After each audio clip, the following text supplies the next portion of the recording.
se nós estamos defendendo a ideia de uma ontologia semiótica, né, de uma semiose elementar no mundo da comunicação viva, né, e não apenas o homem, evidentemente, eu acho que o desafio fundamental aí de um estudo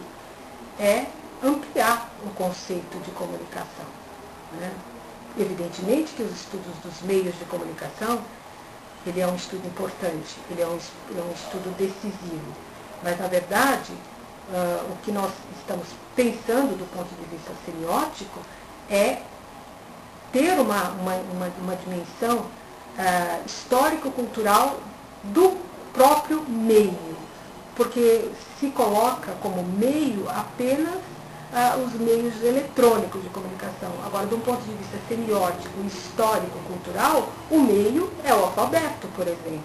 né? E o alfabeto e uma série de sistemas de escrita,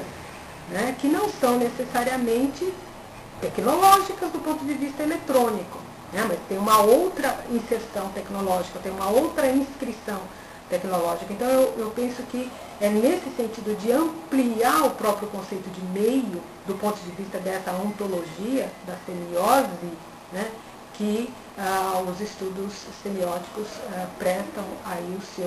a sua contribuição para que um aluno de graduação ele possa ter uma amplitude de possibilidades de pensar linguagem, de pensar meio, de pensar comunicação e de pensar cultura. Okay.